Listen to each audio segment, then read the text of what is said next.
Assalamualaikum warahmatullahi wabarakatuh.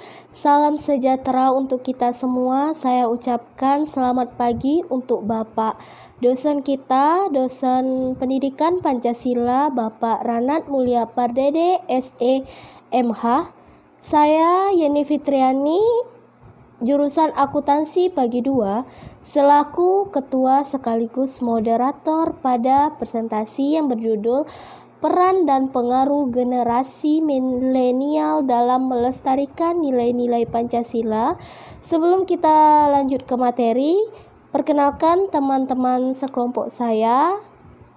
Nama saya Selsonovita Cassandra. Saya di sini sebagai anggota kelompok 4. NIM saya 20622038. Perkenalkan, saya Putri Sundari. Saya di sini sebagai anggota kelompok 4. NIM saya 20622172. Nama saya Rika, saya di sini sebagai anggota kelompok 4, NIM saya 20622036. Nama saya Sofia Wardani, saya anggota dari kelompok 4, NIM saya 20622040. Nah, di presentasi kali ini kami akan membahas materi yang berjudul Peran dan Pengaruh Generasi Milenial dalam Mempertahankan atau Melestarikan Pancasila. Nah, sebelumnya kita harus tahu dulu nih, yang generasi milenial itu yang mana, yang dimaksud generasi milenial itu yang bagaimana. Nah, jadi generasi milenial itu menurut beberapa ahli dari Amerika, bahwa generasi milenial ini adalah generasi, bisa juga dikatakan sebagai generasi Y atau generasi setelah Gen Z. Sebenarnya generasi milenial ini tidak ada secara khusus pengelompokan demografinya, hanya saja bisa dikatakan bahwa generasi milenial ini berkisar antara tahun lahirnya dari tahun 1990 sampai tahun 2000-an. Nah, khususnya itu pada kita-kita. Kita ada yang lahirnya tahun 99, 2000, 2001, 2002. Nah, itu bisa dikatakan sebagai generasi milenial. Atau pada saat ini kita juga sering mengenal istilah itu untuk para generasi muda seperti kita pada saat ini. Nah, bisa kita lihat di slide ini pengertian generasi muda, yaitu sifat atau keadaan kelompok individu yang masih berusia muda. Dalam kelompok usia muda yang diwarisi cita-cita dan dibebani hak dan kewajiban sejak dini, telah diwarnai oleh kegiatan-kegiatan kemasyarakatan dan kegiatan politik. Maka dalam keadaan saat ini, generasi muda dari suatu bangsa yang merupakan young citizen. Pengertian generasi muda hubungannya erat dengan aksi generasi muda sebagai penerus bangsa. Nah, jadi masa depan bangsa itu ada di tangan para pemudanya. Jadi maju atau enggaknya negara itu bergantung pada pemudanya saat ini. Dulu Insinyur Soekarno pernah mengatakan di salah satu pidatonya, ia mengatakan bahwa beri aku 1000 orang tua maka akan kucabut gunung Semeru sampai akarnya. Dan beri aku 10 pemuda maka akan kuguncangkan dunia. Nah, dari sini kan kita bisa menarik kesimpulan bahwa generasi muda itu sangat berpengaruh. Perbandingannya itu 1000 dengan 10. 1000 yang jumlahnya lebih banyak, yang dicabut hanya 1 gunung. Sedangkan hanya dengan 10 pemuda, Insinyur Soekarno bisa mengguncangkan 1 dunia, istilahnya begitu. Berarti kan yang lebih kuat 10 pemuda ini, walaupun sedikit, tapi ia memiliki pengaruh yang besar. Oleh mengapa di dalam melestarikan Pancasila juga generasi muda juga sangat berperan dalam melestarikan atau mempertahankan Pancasila. Karena bisa kita lihat pada saat ini pengamalan Pancasila sekarang sudah mulai melemah.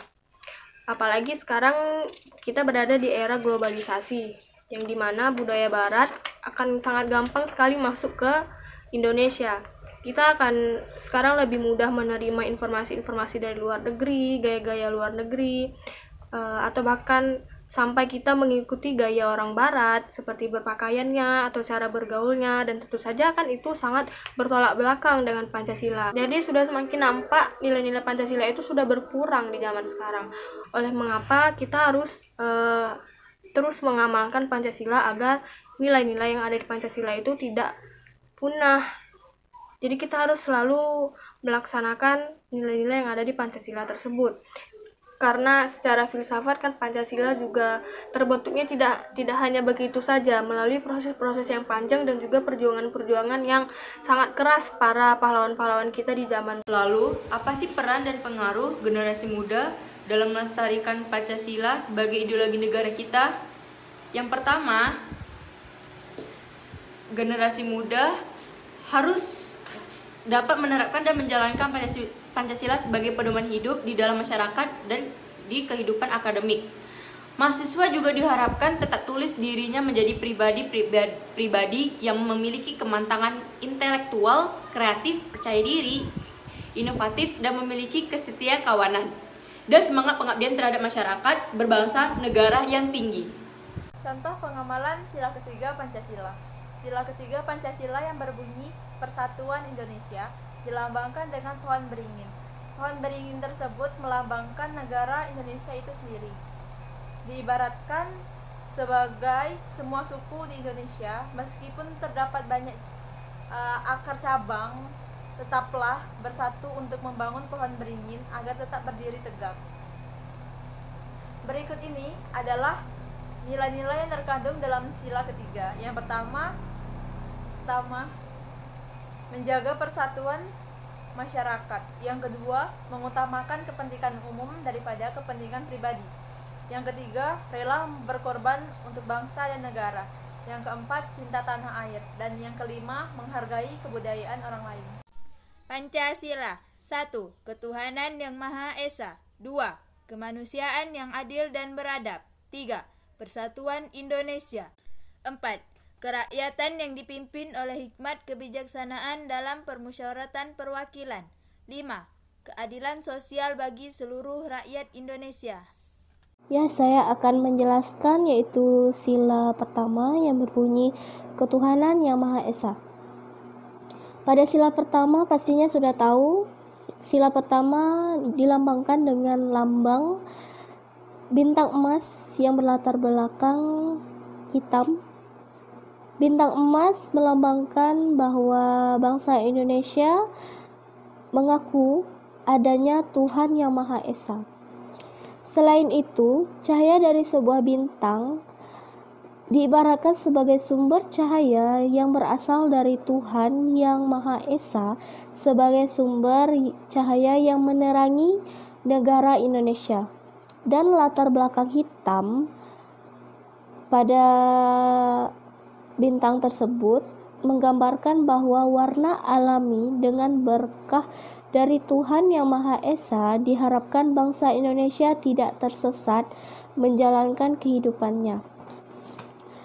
Pada sila pertama terdapat sebuah undang-undang 28E ayat 2 Undang-Undang Dasar 1945 yang menyatakan bahwa setiap orang berhak memeluk agamanya masing-masing, memilih pekerjaan, memilih tempat tinggal di wilayah negara dan meninggalkannya serta berhak kembali.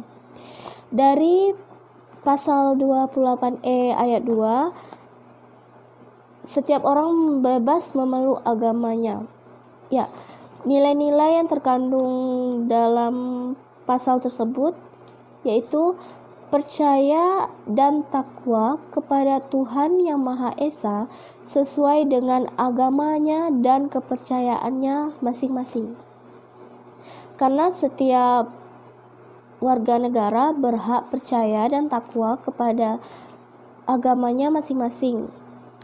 Kedua, menghormati dan bekerja sama antara pemeluk agama dan penganut kepercayaan yang berbeda-beda sehingga terbina kerukunan hidup.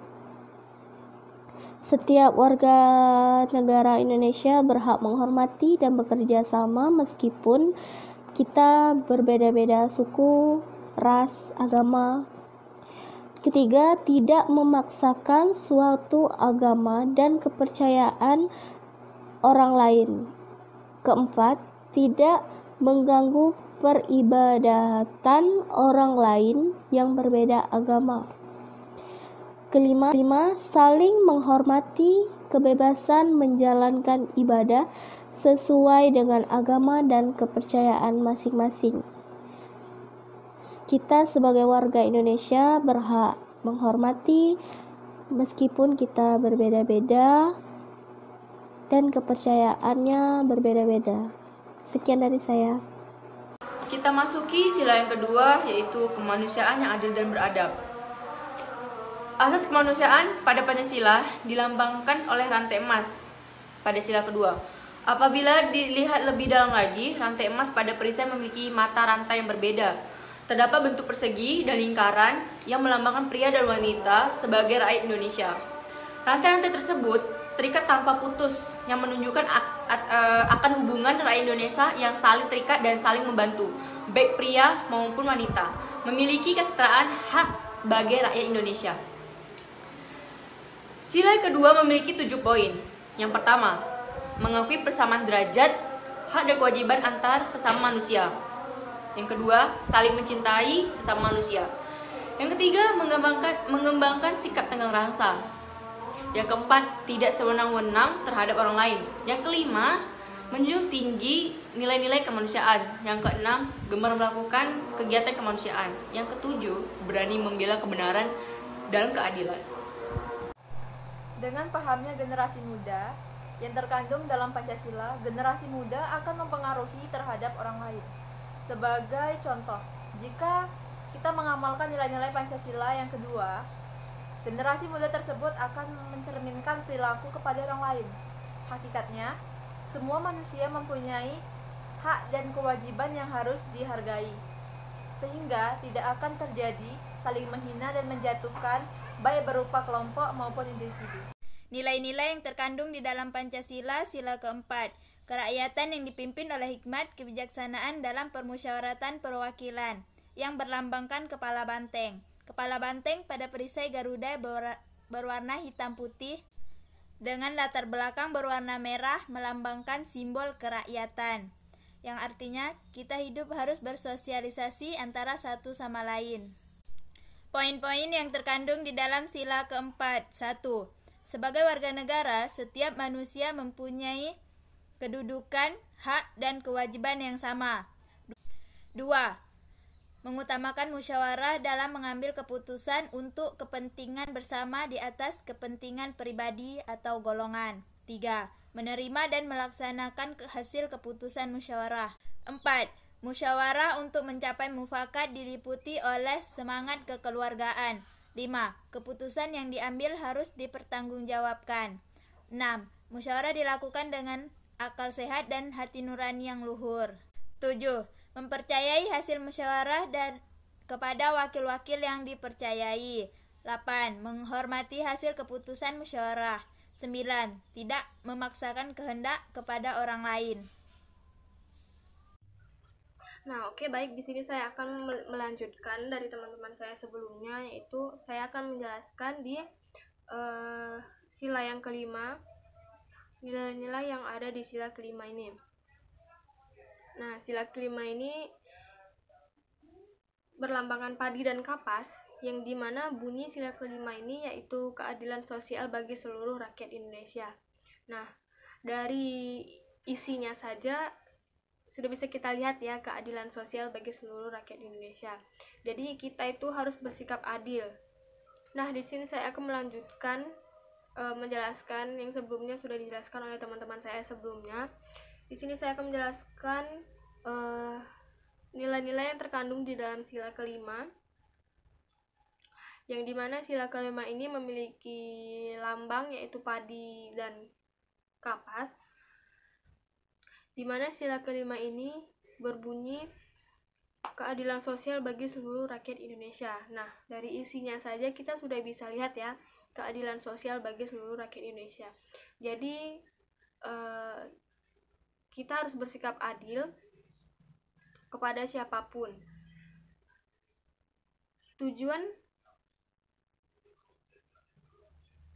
dari bangsa Indonesia ini tentunya untuk mensejahterakan seluruh masyarakatnya, agar tidak ada kesenjangan, baik kesenjangan ekonomi, kesenjangan sosial, ataupun kesenjangan politik.